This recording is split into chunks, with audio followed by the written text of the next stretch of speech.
Good evening, everybody, and welcome to the APAT show, Sunday night, 9:30. We're going to follow the action on Grosvenor Poker, Leigh, but also a big event finished in Glasgow earlier on today.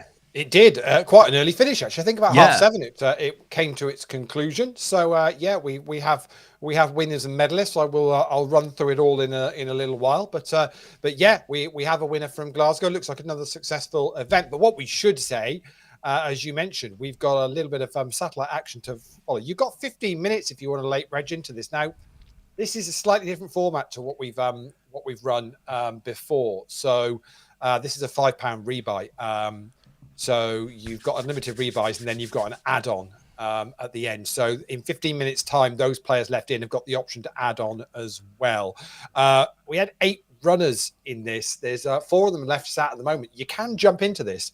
Currently blinds are 125, 250. So you're basically going to be jumping in with sort of about 8 bigs, but you could rebuy straight away. So it could give you about 16 bigs. There's a 1 seat guaranteed. We're not even close to hitting the guarantee on this tonight. So huge value if you fancy getting involved in it. Jump in. It's a £5 buy-in if you want to. So we've dropped the buy-in right down to try and get a bit more interest. It's the first one as we're watching Seymour Tilt, Alan, with the pocket jacks all in against the Jack 10 of Bromley 023, which is Natalie, and Alan gets a double up. I don't know whether Alan's still in Glasgow. He was up in Glasgow. He was in Glasgow. Yeah, he was. Yeah. Wow. Don't know whether he is still there or not, but he was in Glasgow earlier on over the weekend for sure. Let us know. But yeah, he's playing in this. So say we've also got Cold Hearted Bitch and two cats are playing at the moment. If you fancy jumping in, go for it. It's on grosvenorpoker.com. If you get onto the lobby and go and search, go through events, partners, APAT, and you'll find it. Or it is on the front, kind of the front one. Just obviously there's a lot of stuff running on Grosvenor. They've got a huge big XL series at the moment as well. So Elite Series XL with 10 million euro guarantees across all of that. So huge stuff going on. Well worth checking out if you want to get involved. You've got about 13 minutes to do that. We'll follow the action of this. Get to a winner tonight. Have a bit of a catch up on everything that's been going on, and I will dig out those winners from Glasgow as well, because Tom's posted all of that info up. I'll go and find it now whilst we're waiting for this. If anybody else wants to jump into this, you're very welcome to do it.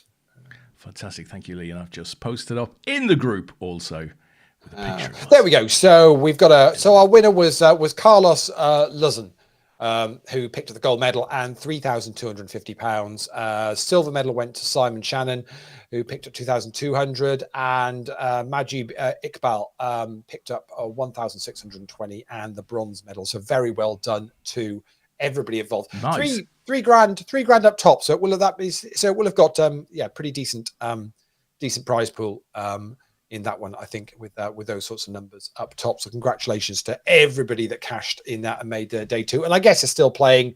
Maybe the late side event on the Sunday is probably still going on at Glasgow. But looks like, say, on the back of a really successful event in Portsmouth a few weeks ago, looks like Glasgow has done the business. And hey, before we know it, it'll be the turn of Leeds to see what they can get to. Before we get to Leeds, though, there is the small matter of the German Open Championship over in Ash, which will be on starts the 1st of October.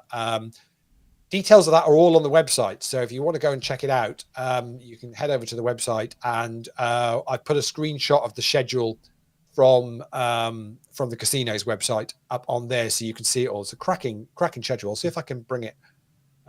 See if I can get myself sorted and bring it up on screen. Let me see what we've got. And while you're doing that, Leigh, we've got some action in the chat box. Lewis Young is out there and says hi to you, Lewis. Di is there, and she says she's definitely cold-hearted. Indeed. And Damien is out there. Good evening to you, Damien. I'm sure there's lots of others watching in as well. So say hello in the chat box. Tell us what you're playing tonight. Or if there's anything else you want to discuss, right, we could be agony ants for the night, Lee. Yeah, absolutely. I've always wanted to be an agony ant. Yeah, we can do that. So whilst they're still playing four-handed there, let's see if we can bring up there we go. How that's looking on the screen. I'm not sure. It's looking a bit. That looks good. I think that looks looking good. a tad on the lopsided. Yeah, well, detail. Let me see if I can bring that in to make it a bit there you go. less lopsided. Let's see if I can do that. Or is it going to be a pain? It's probably going to be a pain for me. Let me try that. Is that better? That's a better look. Yeah, that's a better look for it. So next one up on the website, because it's already updated, ready to go, is the is going to be Ash, and you can basically click through that, and it'll take you to that page. And as you can see, there's a schedule. So cracking mix of stuff. Yeah, lots going on there. You've got 5 day ones into the main event. They also have a PLO championship as well, which is a 1-dayer. Plus there's also High Roller, Crazy Pineapple, PLO 5. They've got an opener, a No Limit Holder opener event, and a closer event, and a Win the Button. So yeah, loads to go on if you fancy giving it a whirl, and heading over to Ash. A good little one to go and play. Gets really good numbers, so well worth trying it if you can. It's for anyone that doesn't know, so it's kind of on the it's on the German Czechia border. Is I'm going to see whether we're not going to get in trouble if I bring up Google Maps. You're going to bring up a map. I'm just wondering whether we're going to... Please get the right year. Get the right year, whatever you do. I don't know whether we'll get into any bother with bringing up maps. Let's have a look. And then we're going to prepare all of the troops, get all of the supplies together. We're going to put them on a big old ship. Actually, a ship's not going to work in this case. It'll have to be a really big plane. Meanwhile, Di says, you can be my aunt. Brilliant. Oh, it's too funny.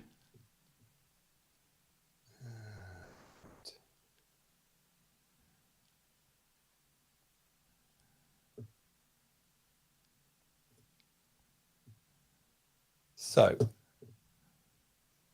every day's a school day. Every day's a school day. Here we go. And then as we come over the cold front... So let's have a look there. Right. So Ash is right in the middle of that map, right? Okay. So I've got it right in the middle of the map, but you've got to, people don't appreciate how big the old Czech Republic and Germany actually is. Where's Norwich? Because so this is my point. Look at that. Look at that. This is my point. So Czechia it's big, and Germany is absolutely massive. Yeah, it's huge. It's huge. So basically, they're where the two countries. But then if we zoom in, you can see Ash just appearing there, and it's right there. And see, there you go, Grand Casino. Ash is right there. That black line there is the German border. Yeah, that's how close it is to get there. But pretty much, you've got to either fly into Prague.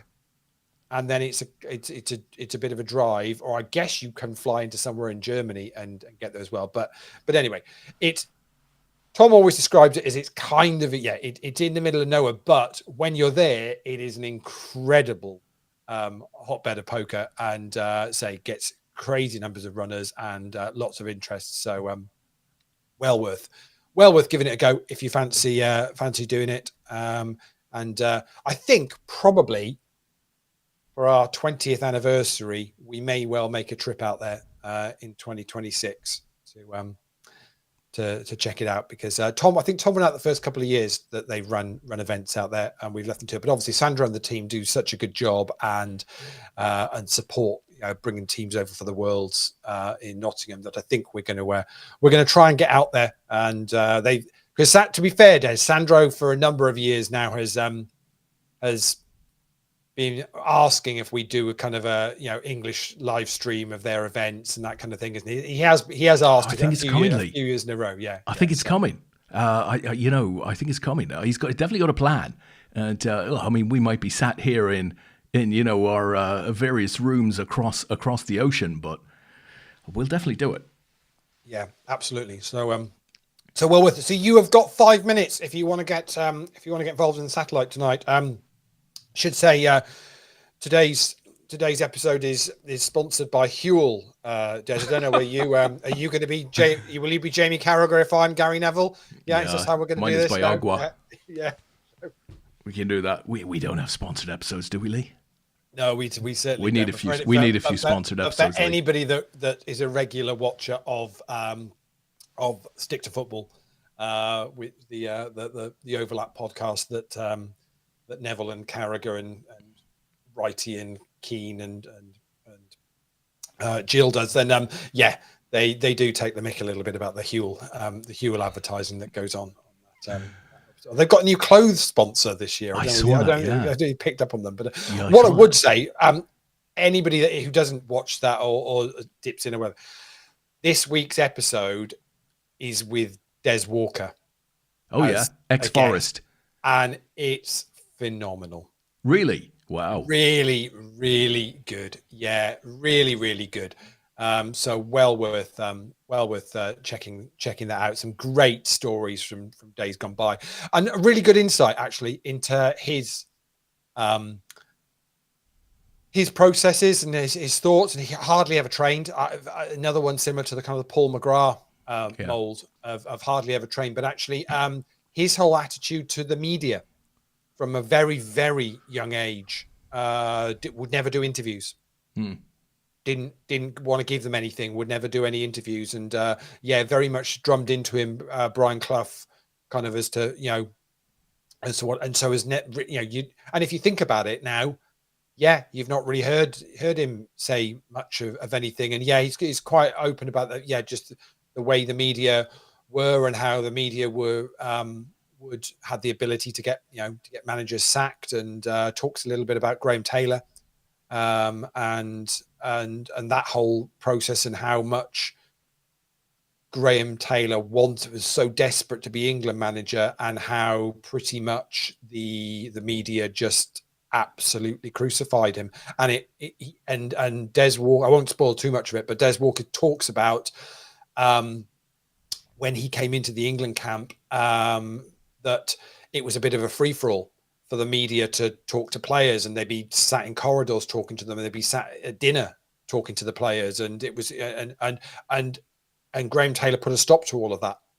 It's one of the first things he did. It was, no, we're going to have a press conferences, and we're going to do this and this time and that time, and you'll make arrangements. And the media didn't like it at all, but of course he was ahead of his time, because now that's just absolute commonplace. You wouldn't ever have a situation where obviously social media is slightly different, but the actual, the kind of the written press, and pretty much they couldn't wait to get the daggers out for him. And so really, really interesting. And it does a brilliant Brian Clough impression, and some of the stuff. Does he really? Some when he's telling to Clough, and you could see how much Roy Keane respects him as well, because Keane sits there for most of the episode just listening to him.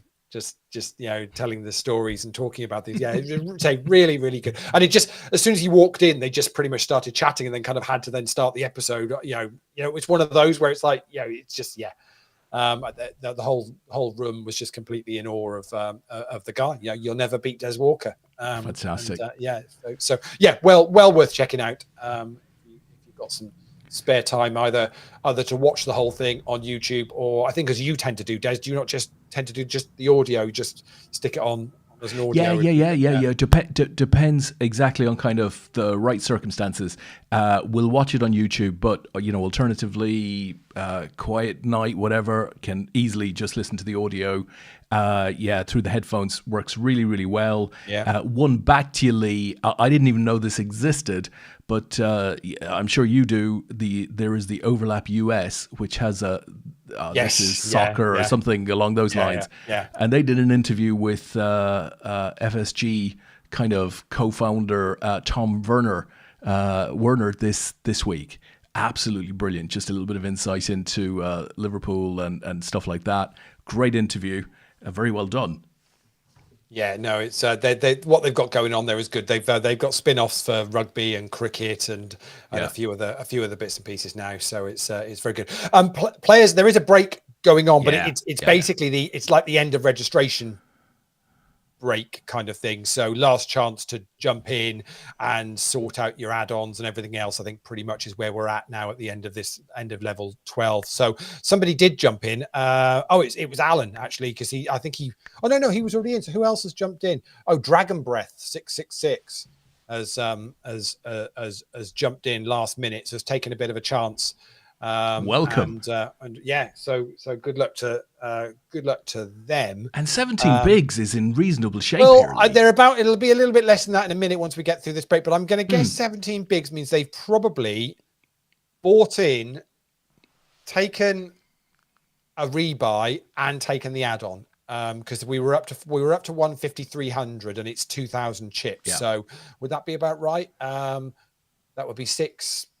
So it'd be 6 bigs multiplied by 3. So yeah, pretty much. Yeah, they might have played one hand and whatever. So yeah, that's pretty much what they've done. Obviously, it's going to drop a little bit now as we've just jumped up to 200, 400. But this is it now. So we are locked in. We are done with 19 effectively, actually 23 in the end. So we actually ended up being not that far off the money. 5 left. That's it now. We're all locked in. So we've got 3 short stacks that have all got pretty much 15 bigs, which is Seymour Tilts, Dragon's Breath, and 2 cats. Cold Hearted Bitch has got 24 bigs, and the chip leader is one Bromley 023, who's got over 60 bigs. So Natalie is in good shape, but we've been here before, Lee. Yeah, if you double up one of the 15 big stacks and they're up to 30, all of a sudden they're all down to 50. Yeah, it's not huge when you're still 5-handed. Still a little bit of work to do here, but somebody's now going to pick up a £140 APAT seat. So good luck to all those. I should just quick mention to Bankster 888, Douglas Dew, Frankie Ra, and Permanent Sneer, who also were all playing tonight, but bailed out early on. Straight away, we're going to have an all in the call. Seymour Tilts is all in with a pocket 8, and it's Ace Queen for that cold-hearted bitch at the top left, and Queen on the river. Well, that's how to do it. Unlucky Seymour. Cold-hearted for sure, and we lose Alan, unfortunately. But I'm just imagining he's sat playing somewhere in his Poker Raffles hoodie, quite happy with life, because he's been to Glasgow for the weekend. I think someone said he was going to the racing as well. But I heard. Did I see Air mentioned? Yeah, I thought Air was mentioned. So wow. So he's probably. I've got this picture of Alan now trundling across Scotland in one of the overnight sleeper carriages, nicely cuddled up in his bed with his laptop on his stomach. To be honest, away. Happy days. He's probably already on his way to Ash. He's on his way to Ash already? Probably on his way to Ash. Oh, Jack on the flop and Dragon Breath with Queen Jack, and Natalie's got King Jack, and we're going to lose another one very quickly. No, I was going to say, I'm wondering whether he's already. It's only another 9 days, and the event in Ash starts. Maybe he's just already on the. I can imagine Alan he's taken the Orient Express. Yes. From Glasgow. Little bit of a stop off on the way through, but basically heading down to somewhere to Prague or southern Germany, and then he'll have contacts out there, so he'll basically just be making his way then to Ash. Horse and carriages from the train station. Yeah. The local train station. Have we told Alan that we're not doing a Player of the Year this year? We mentioned that. I think he's after. What's the name of our friend who has all the flags on the Hendon mob? Yeah, exactly. Yeah, I think Alan is after him. So in the chat, I saw Simon Lawler's in there. Even to you, Simon says Natalie can't lose surely from here. Well, well, she's added to a stack. So with 3-handed, I wasn't so sure at 5-handed, but at 3-handed, I'm feeling a little bit more confident for her. But she's all in with the jacks against the ace king for die. Oh. And an ace on the turn means it's going to just as we talk about that, it's a double up for the cold heart. Smashed and die becomes the cold leader. That was cold, Lee. Yeah, 2 cats is still there with about 10 bigs, so we'd say three left, and we'll see how this one plays out now. But obviously, Forest fan Simon, check out the Des Walker interview on Stick to Football. Say really super good. And we're all in again. Kings versus 8s, and Natalie's hitting an 8 on the flop. Oh my word! Be good. This is absolute carnage, and we're heads up. So it's Natalie versus Di. I'm assuming Di is cold-hearted bitch 100%. So we've been only running 20 minutes, Leigh. Yeah. So it's basically 60 bigs for Natalie, 75 bigs for Di. One of them's about to pick up an APAT Players' Choice seat. Here we go. I mean, Di's obviously on a bit of a roll at the moment because she won the trip. She won the raffles, didn't she? Yeah, to Birmingham. That was incredible. The other week. So she's but obviously they're both going to be there because Natalie obviously as an ambassador for Party Poker will be in Birmingham as well. So we're going to see both of them in that event. But one of them's going to pick up a seat to another APAT event this year. We have said we will extend them into 2026 as well because we're starting to release little bits of information. For anyone that didn't pick up last week, we've announced our Ireland dates for next year, simply because we are going to be at the Irish Open as part of our 20th anniversary celebrations. We will be at the Irish Open for 2026. So those dates are already locked in. So you can get yourself there. Yeah, and Simon is out there, Leigh. He says, only one seat. I said, yeah, it's a 5 rebuy tonight, Simon, not a 30. So we pulled that price point way back. We only guaranteed one. We're pretty close to it, Leigh. So hopefully this will grow. Yeah, we would hope it would. Yeah, we would hope it would grow. That would be the plan. So so we've announced those Ireland dates. So on the website, celebrating 20 years of APAT, 27th of March to the 28th of March, first weekend of the Irish Open. We will have an APAT event there, well worth checking out. And I've popped in those Vegas dates. There's not going to be an event out there, but just to give people a travel window of the sort of time there's going to be APATers out in Vegas, roughly the last week in June, first 2 weeks in July. Just pop that up on the website as well, just so people can see. If you were thinking of planning to be out there next year, that's the sort of time likely to be able to meet up with a bunch of APAT players. And I say we'll probably find, if there's enough going out, we'll find a tournament to play where we'll all kind of we'll all jump into that one. I think there's a pretty decent 10K buy-in event around that sort of time. Let's do that one. I think I know the one you're talking about. We'll flick into that. Yeah, flick in. Yeah, we'll just flick into that one, so that'll be fine. I'll have a piece, Leigh. I'll have a piece. Well, says, I'm only going to rail anybody that wins the poker raffle. So Amanda's going next year, and I think we'll hopefully have at least one, if not two other winners out there playing it. To be honest, I'm just going to be out, fanboy railing whoever we've got out there. That's the plan. Love it. Di is saying thank you so much for that. This is the poker raffles win. She's going to play on Friday, the 17th. Right, good. Cool. Best of luck in that, Di. I will. That's the day I'm traveling there, so I will see you on that Friday, Di. Again, it'll be just a bit more fanboy railing. To be honest, that's all I'll be doing. So. Talking about fanboy railing, here comes Wiggle Vision. Good evening, Peter. Good to see you. Nice to see some of the old faces in. Leigh, excellent. Well, I'm sure Pete wouldn't miss out on that. So it's a good festival, and obviously Pete loves his Omaha games, and they've got a pretty decent set of Omaha events at Birmingham with a 100K guarantee in the main event as well. So we shouldn't miss that out. Obviously, loads going on. I mean, it's just a crazy autumn. We've talked about what we've got on event wise. We've already mentioned Ash and then Leeds, but then we're over to Malta. Then we've got the UK COAP in London for 5 days, and then we end with Poker Squads on between the 5th and 7th of December. But that's going to fly by. We're nearly at the end of September already. It's absolutely going to fly by pretty quick. And throwing in there a load of other stuff going on. So we mentioned that event in Birmingham. There's obviously the big WSOP circuit event at Dusk Till Dawn with $1 million guaranteed. You can win. You can win seats for that on poker raffles as well. Plus, obviously, all the Grosvenor events. They're getting to the kind of the conclusion of the NPL for this year, who's going to win that. But there's 25-50s on. I think there's still another 3 GUKPTs to go, I think, something like that. So absolutely loads going on. These two are pretty even now. It's sort of 50 bigs, 55 bigs, so nothing in this here. And with 50 bigs, it's not, even for heads up, there's a plenty of play in this, isn't there? There's not like it's not like they've got to heads up and it's you've got 15 bigs each and you can't do anything. And you're on an 8-minute clock. So this is very similar to the structure that they use for the Grosvenor Poker version of this, where they play for 110 tickets, but I've kept it at an 8-minute clock, whereas they play at a 5-minute clock. So you're getting pretty good value actually playing this on a Sunday night. And say, as long as it gets the 5 players to kick it off at 8 o'clock, then you've got an hour and a half's worth of late reg.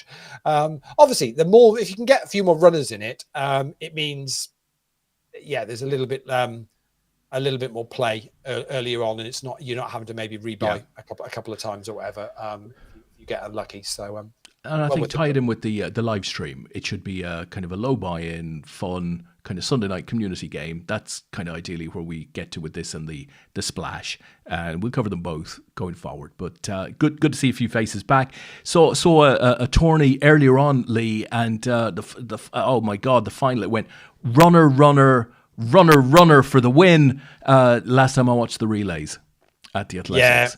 Yeah, outrageous. It rained a little bit, didn't it? It was wet. It was a wet flop, you could say, there at the end. I think there were a few flops at the end. But Sean and I watched them last night, the relays, replay of them, and fantastic value. I mean, there were battens dropping everywhere, people bumping into other people. It was just absolutely chaotic. Yeah, it was brilliant. It was a little bit crazy, to be honest. But hey, what can you? Let's talk fantasy football very quickly whilst the players whilst they're on a quick break. Now this is whether I've got this in the right bit on the screen. No, probably not. Let me see if I can do something about that. Good weekend for your boys, Lee, and I had to say I quite liked that they showed Chelsea a clean pair of heels. You must have been happy with that. Yeah, it was a good result, and I mean, ignore the media pile into the sending off or whatever, but he had to go. It was it's their own stupid fault, and we actually made hard work of it at the end, but nice result. So Paul Jeffries is currently top of the APAT league at the moment. Looks like he's picked up 52 points this week. Played his wild card this week. Now, slight difference. I don't know how familiar you are with the fantasy league, Des, but let me see if I can get Paul's. Yeah, there you go. Center screen. They've doubled the chips, so you can play. So you used to have chips that you could play for the whole season. They basically doubled them, and you can use one set up to week 19, and then you can use the second set for the second week. And also, because of the African Cup of Nations, they basically are boosting transfers of people for whatever. So 52 points is a pretty decent week this game week. I should know that. I scored 60. So nice. I know 50. I know 52 is not bad at all. Especially as he used his wild card, so he's completely changed his team around there. So who's he probably thinking? So he brought Isaac in, which has only picked him up a point. Obviously, João Pedro 2 points, didn't really do much. Tessa scored at West Ham, didn't he? So how many points has he got there? So 6 from Matessa. He'll have got 2 for playing and 4 for scoring. Grealish will have been a bit disappointing for him. Fernandes is an absolute points machine at the moment. Now, I've just put Reinders into my team ready for next week because City at home to Burnley. He's another one. Yeah, they are, and he's another one that is just he's playing every game, and what you've got to be careful of, so that it's a problem with Arsenal at the moment. It's a bit of a problem with Liverpool in some of the players, not all of them, because you've probably got about 4 or 5 in the Liverpool team that are going to pretty much play 90 minutes. He doesn't take them off. Like he doesn't take Salah off. Do you know what I mean? So you've got some, and that's why Fernandes is such a good pick, because he doesn't get subbed. And he got subbed in the 80-something minute on Saturday, but he plays every game. And because we're not playing in any cup competitions or anything, he's going to play every game. Yeah. So, but for some of the others, it's really difficult to know. Arsenal is a really tricky one. So they've now got so many players in those attacking lines. Gyökeres is pretty much a dead cert to play up front, you'd imagine, but he's hardly banging the goals in, is he? Yeah. And then the rest of it, it's such a rotation at the moment. Yeah. Really difficult to know what to do. But Reinders for City hasn't missed a minute yet. Yeah. So him and Haaland are pretty much, absolutely nailed in at the moment. I started with Salah and a couple of weeks ago switched Salah out and put Haaland in, which has been a perfect decision for me. And I've just given up on Wirtz because it's just, you watch, he'll probably now next week, score a hat trick and look the worldy player that he is. But not meant to be. But anyway, congratulations at the moment then to Paul. He is currently top of the leaderboard, and we'll keep up to date with that throughout the season. But back to a little bit of poker because we're back from the break. So I've a technical question. It's our first agony aunt question of the night, Lee. It's for you, dear Lee. Anyone playing Svitten at Birmingham? Des or Lee like to explain how it's played. Svitten? Didn't he used to drive for Benetton back in the day? So all I can say about Svitten is there's a Svitten game at the Irish Open when we've got our event there as well, and that's about as much as I know. I've not even looked into it yet as to how to play it. But is there actually a Svitten game on it in Birmingham? Excellent if there is. Sounds like there is. Yeah. I know they played. I know in Glasgow they played Tennessee Hold'em. Because Ben Burnhill posted up just saying, I'm not even going to try and update on this. And I'm not, again, it's another one. I'm not completely sure of the flow of the game, but with most of these games, you can watch it for a little bit or you'll soon pick up what subtle it is. And sort of, points to them. As Simon has posted up a link on the chat. Now we can't click the link, unfortunately, certainly not within the little monitor that we have here. But that'll give anyone interested in Svitten a bit of a breakdown on the game. Lee, what's he linking to? Is it? I think it says Svitten at the end of it. So I think we're safe. I think we're safe here. It doesn't mention anything about. It's very weird. It's very weird. Right. Okay. So this poker variant is a cross between 5-card draw and Omaha. Players are dealt 5 cards each, and there are 5 face-up shared cards on the table. After the first 3 shared cards, known as the flop, well, we're familiar with that, have been dealt, players can discard some of their hand cards and obtain replacements. The pot is split between the best 5-card hand and the best Omaha hand. This mixture of gaming, so it's basically then a mix between 5-card draw and an Omaha, and you're playing both with the same hand. But you're looking at 10 cards all the time, as opposed to your classic Omaha sort of 9 potential cards. So it looks like it's fairly recent. So as reported by Jonas Ubel, this game has become very popular in the Nordic countries under the name Svitten Special and is widely believed to have only originated in 2004 from in Stockholm. So from the link that he's sent to me. So standard international 52 is used. The optimum number of players is 5 or 6. It's possible to play up to 9, but you often have to recycle cards discarded to make that work. So basically, it's a variant cross between 5-card draw and Omaha, and it plays out with a flop and community cards. But you also have the ability to swap cards in your 5 that you're holding. Does that in a summary kind of so it's kind of and it's like split fun. And it's split between, so the pot is split in 2 between the best 5-card poker hand, considering only the 5 cards held by the player. So the 5 you've got in your hand. Nice. Yeah. And then the best Omaha hand, which basically can be 2 from your hand and 3 from the board. So there's a bit of skill in that as well. You've got some decisions to make. They're the two that you've got. So you're trying to make the best 5-card hand in your hand, and also be able to create an Omaha hand as well. Very nice. And you're drawing all the time. Yeah. Oh, look, it's one Mr. Simon Brook on the YouTube. Played it in Malta. They love it. I didn't really think it was that good. There you go. There you go. And that's unusual because Simon normally Trust the big man. He's normally, he normally will embrace the changes within the poker world, and just down He with has the kids. rejected this one. Rejected. There's not many games that Simon won't play or doesn't enjoy playing. But clearly, Svitten is not one for him. Hopefully, we'll see Simon out at the Irish Open next year. He won a package, didn't he, last year? He did. Went out there and played a load. Right? He made some money. Played a load of the mixed games with his package, and I think he cashed in at least two. Two of them, right? If I remember rightly. So so turned a profit. Obviously, will have spent it all because he was in Dublin. So it's not cheap Dublin at Easter, that's for sure. But Leigh, one of the most tenuous links I've ever made. Simon, we last saw Simon, of course, the WCIP. I remember there, Leigh, you went in with a big group of players, played Crazy Golf. I think Di was there as well. We see Di heads up. So the Ryder Cup, Leigh.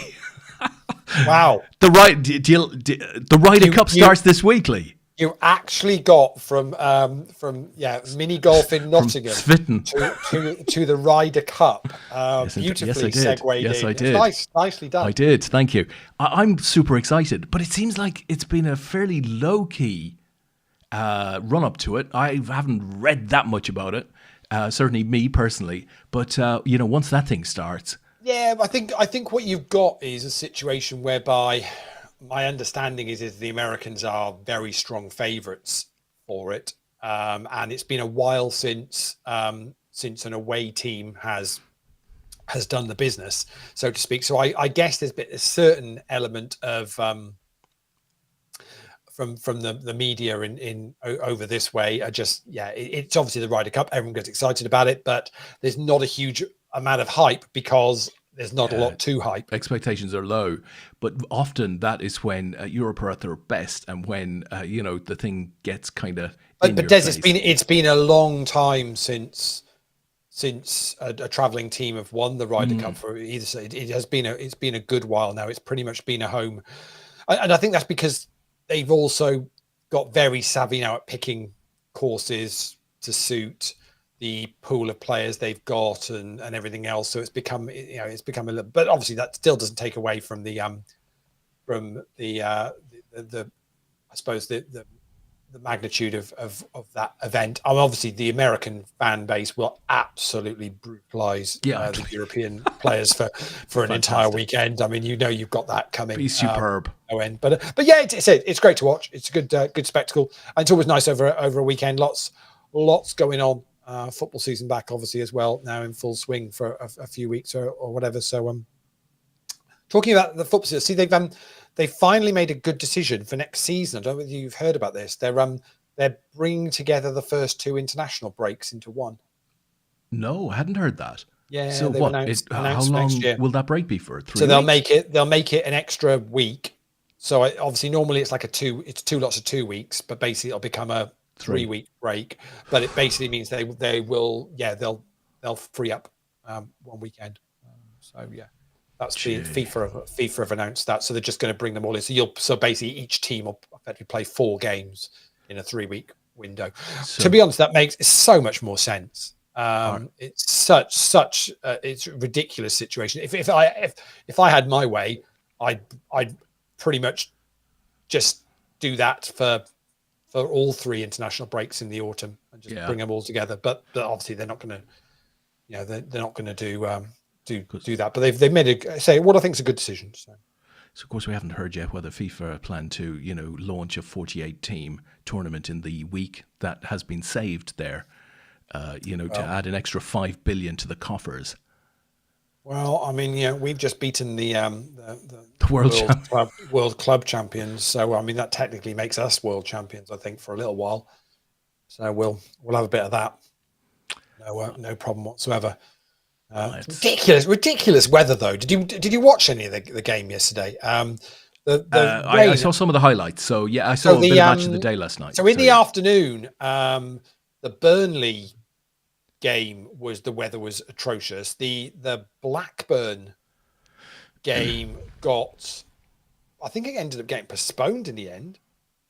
I think they were one up, and I think it with about 15 minutes to go, and it's gone to the EFL to decide Wow. whether the result will stand or not. But basically, yeah, they called the players off and couldn't continue with that one. So yeah, the rain in the northwest was atrocious. And to be honest, I there was a point to that second half on Saturday night. I thought this isn't going to end. They're gonna have to stop this game because the ball wasn't even rolling properly. It was crazy, but managed to get through it. But don't know where all that came from. But it was all afternoon, and say the northwest was pretty bad. I don't know whether Natalie's out there or not, but I'm sure she was at the Burnley game on the weekend. And it wasn't great to say the least. This is ticking along nicely here because Natalie's still got 55 bigs. Di's got about 35. Oh, there you go. Simon's in the chat saying 75 minutes. It was abandoned. Abandoned. Yeah. Which is gutting if you because I'm pretty sure Blackburn were winning at the time. Wow. I tell you, it was what I took away from those relays that finished the World Athletics Championships today. The rain was, it seemed like torrential, and of course, if you're running on a track, it's not ideal. You're trying to. Did you see the guy? It was before the. Oh, I only noticed it before the women's 400 meter final, which obviously the Americans absolutely stormed. But they were obviously starting from lanes 2 to 9. Yeah. And there's a guy in lane 1 with a super soaker like you see at the cricket, but obviously a handheld version of that. Going up and down lane 1 and the size of the bucket, the water that was coming off this machine, and the size of the bucket that could hold the water. I think, well, that's not going to take very long to fill that up. I thought, how have they not got something automated out there where they could just just step off the track for a minute? We'll just do a quick couple of times around the track and just take up some of the water. But obviously, it was coming down quite quickly. But all they had was this handheld. I know. Poor bloke. Well, they were laying down towels for the was it the shot put or the discus or whatever, and these guys don't wear spikes, right? So this is like seriously swinging, rotating, in wet conditions. And ironically, in the relays, you had the guy in and obviously the outer lanes, the guys and girls, and it was just thunderstorms. You were stood in lane 9. It was positively like warm and dry, and it was just. I hadn't really noticed. So obviously, the conclusion of the heptathlon and the decathlon, I caught both heptathlon, of those. amazing. And I don't know how recently they've done this whole kind of real time points thing. But had to take it off. But it's nuts. But I had so much sympathy for them because it just reminded me of when we do a team spreadsheet event. Guy. It's always a spreadsheet guy. Jesus Christ! It just reminded me of when we did the team event of like everyone's got. So is it done? Is it done? And you can imagine. And obviously they're just doing that in real time. But then obviously they take the score away whilst they then go and verify the final finishing time and then put it back on. So it's only ever a kind of a guide. But when it was as close as it was, well, for the heptathlon, it ended up being equal on points. But it was only 20 odd points in the decathlon between first and second. It wasn't that much, and the German guy was struggling. He literally fell across the line and managed to do it. But it did just remind me, just go, that's when you say, oh yeah, we'll do all this in real time so you can all see exactly as it's happening and everyone. I don't know if you noticed, it's great, but it doesn't really work like that, does it? In that decathlon in the 1500 meters. What a hand! What a hand! 9 ace 9, and they both got a 9 in their hand. Wow! And it's going to get chopped. Wow, that was close. With the king on the river. What a setup that is! Wowzers. 9 ace 9, and it's 9-6 versus 9-5. I'm like him a 9. I'm like him a 9 there. In that decathlon 1500, Leigh, the guy from Puerto Rico who was third starting. but he was quite a way back. So he set off at quite a pace. He was about 6 or 7 seconds ahead, and he'd gone to number 1 in the live ranks. But they were saying that he might, if he's lucky, get silver. I'm thinking, no, the live ranking says he's already in gold. He just needs to keep going. But did you see the way he was built? He wasn't built for a 1,500 meter runner, was he? The guys in first and second looked. They were like bodybuilders. It's that element of It's that element of. Yeah, where do you put your strength in the 10 events, isn't it? And the German guy looked like he was kind of fairly balanced. Yeah, down the middle. Whereas the American guy looked like a weightlifter. Yeah, exactly. Trying to run 1,500 meters. Oh my god! And was blowing a little bit with it. Yeah, finding it a bit much. But so Trish says, bit gutted. Really wanted Keely to win today. So, of course, I hope we're not doing any spoilers here, but Keely got the bronze, kind of ran out of it would have been road a little bit, energy a little bit. It's been everywhere, isn't it? Yeah. So I don't think that's an issue. So.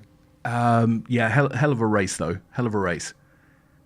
She did look wildly gutted, though, as I guess you might expect. I'll be honest.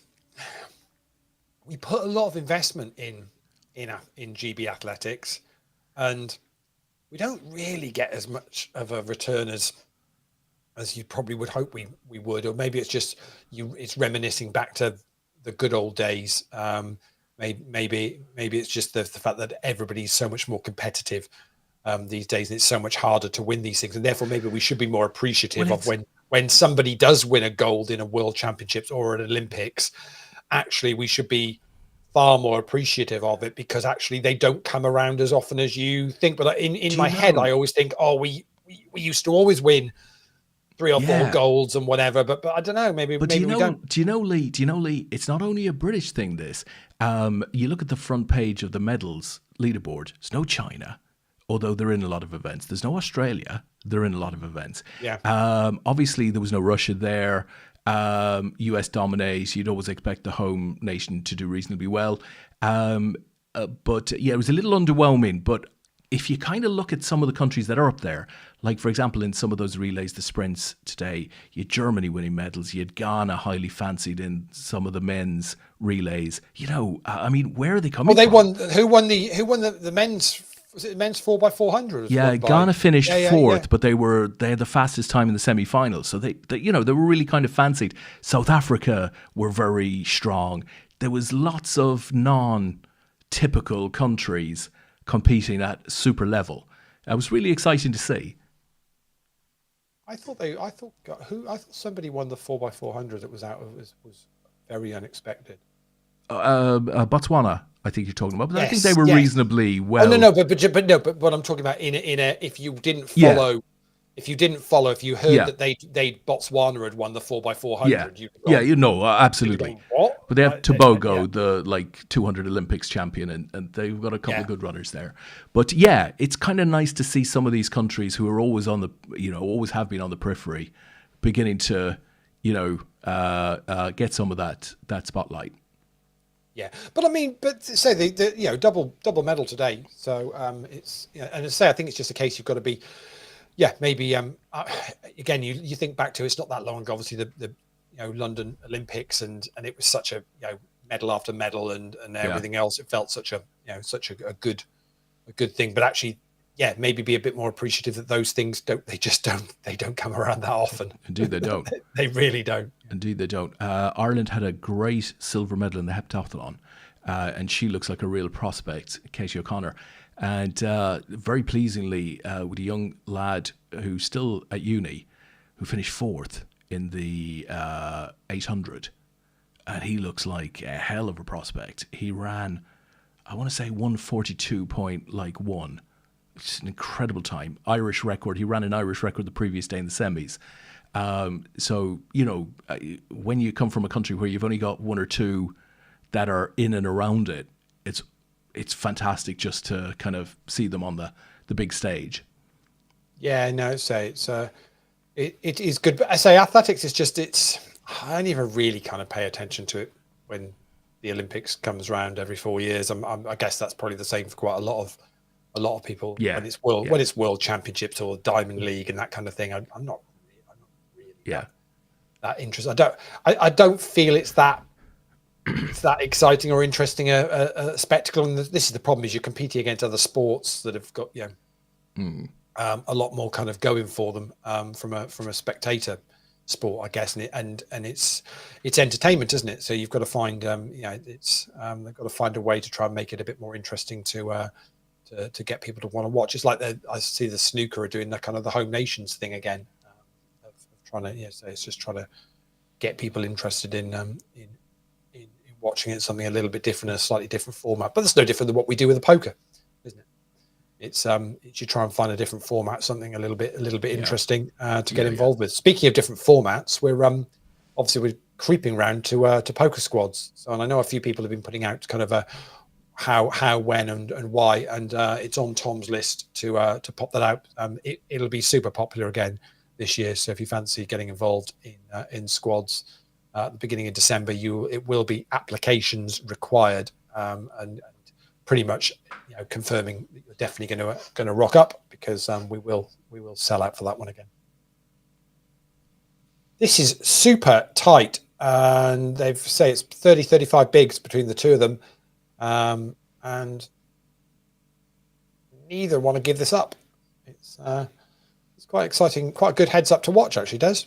Yeah, don't encourage them too much, Lee. We'll be here all night. Yeah, we're normally done by about now, aren't we, at the moment? I reckon we could give the seat to second, and it still wouldn't speed this up. These are two competitive ladies. Yeah. So yes, Simon said there was the one-day cricket final in Nottingham yesterday. Thought that might end up as a result, but no, they got a result in the end, and Hampshire just seemed to be the nearly men this year at the moment. Missed out on the T20 final and missed out on the one-day cup as well. Just not quite able to get anything over the line. Semi-serious question there, Lee, from Simon as well. Didn't see any mention or any cutaways on Match of the Day for the Old Trafford roof. You mentioned the obviously the downpour for the Chelsea game. Presumably that's all fixed. Because it was never anything as bad as it was. I think the time that all the imagery was taken of it, when it was really bad, was ridiculously torrential rain, where pretty much any stadium would have struggled to cope with the water that was coming through. But as is the way, once a story sticks, there's nothing you can do about it. So no, I don't believe there's a huge amount of an issue there. They have been spending money on the club. They've spent about 50 million redoing the training facilities and all of that over the last 18 months or whatever. So, but as is the way, it's far more interesting for the media to knock United and talk crap about the club, because that gets more clicks and more interest. So the day you take some of the fan sites, I mean, the biggest one around is probably the United stand with Mark Goldbridge. But that guy's set that up over the last 10 years when United have been rubbish. If United had actually been successful in the last 10 years, he probably wouldn't have had half the followers he's got on his site. And as much as he claims he's a fan and he just cares about the club and whatever, some of the headlines and clickbait, shots, graphics that they put up, of course, he wants it to be bad, because if you've got another manager being sacked, that means you can fill hours of content every day and people tuning in to see what he's got to say about it. So I'd much rather a situation where no one's talking about United because there's nothing to talk about. But unfortunately, we're still the biggest club in the land, even if we're rubbish at the moment, and that won't change for a little while longer. Eventually, that might change. But at the moment, we still are the biggest click. So I always laugh when you go on the BBC Sport site and there's another have you say, add comments to whatever, and everyone's bitching and moaning because it's on United again. It's like, well, yeah, but do you not understand that's what ticks a box and gets them views? So Ultimately, that's all going to be the case, and the media can't wait. It's interesting to go back to the Des Walker thing about the media getting managers sacked and spin and how they do about it. The media want Amorim to be sacked because that gives them another stories for the next 6 months about who's going to be the next manager. Last week, they literally were running stories about who the next manager is going to be and how much it's going to cost 12 million to sack Amorim before the end of November. It's like, he's not going anywhere at the moment. Why would he go anywhere at the moment? He's still got a chunk of that squad that aren't his. Why would you not give Amorim the chance that in another year's time, Casemiro's gone, Maguire's gone, Shaw's gone, because their contracts all come to an end. So all of a sudden you're then going to replace another 3 or 4 in that squad, and all of a sudden it really is his squad. Bring a new guy in. He's got to buy his own squad. Then again. So yeah, it makes no sense. But of course, that's if there's nothing to talk about, then the media have got a board then, aren't they? So it's much more fun. As I say, with anything in this world, whether it's football, whether it's politics, whatever it is, it's so much more fun when it's chaotic. The countries are so much easier to manage when it's chaotic because there's no time for accountability or anything like that. So you can pretty much get away with anything you like. And that's what you see go on.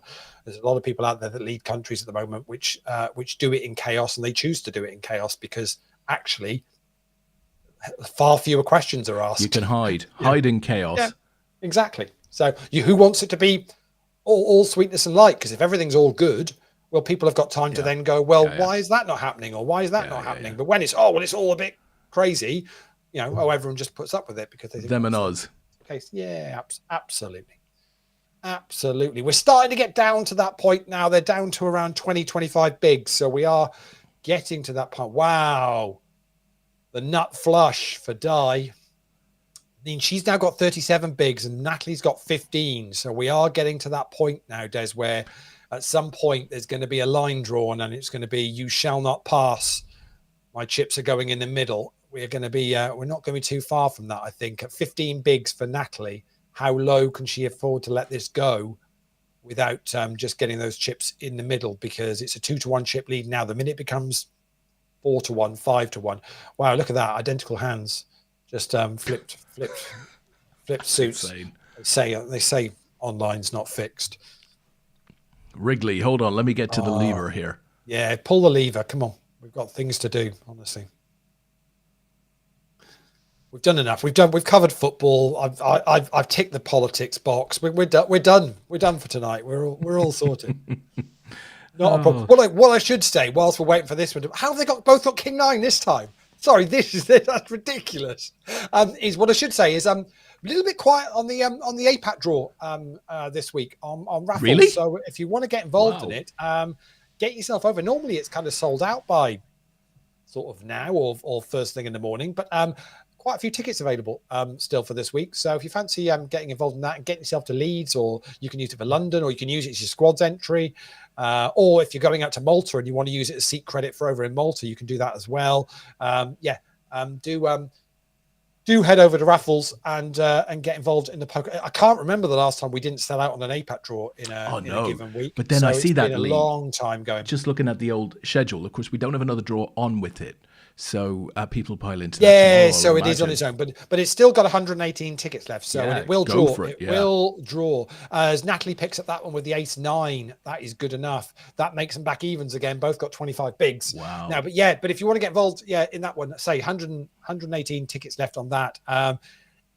It might sell it, but it maybe doesn't sell out tomorrow, which means it could be a little bit of value in there if you fancy getting involved in it. If you're new to Poker Raffles and you're listening to us too on a Sunday night on the APAT show, going, what is Poker Raffles? It's a competition site where you can win, buy tickets to win poker trips all over the place. But most importantly for the show, APAT tickets. So if you want to get involved in that, and you can use the code APAT25 if you are new to Poker Raffles, and you'll get 25% off all of your tickets in your first purchase. So, if you've not given it a go, then why not check it out? Obviously got a huge draw in a couple of weeks' time with the WSOP circuit, which is a million guaranteed. That's going to be massive.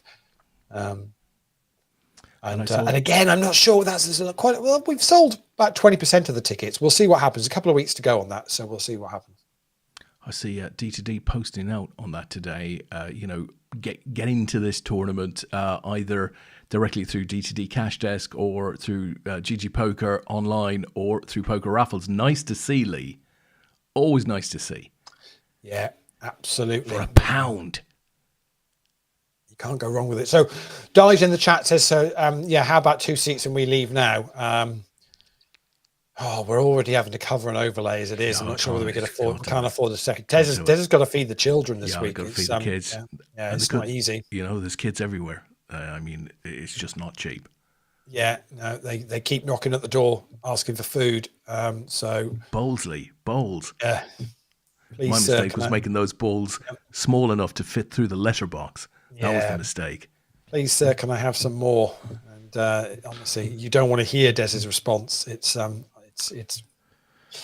well, with the price tragic. Of gruel, it's absolutely talking about. I saw something today.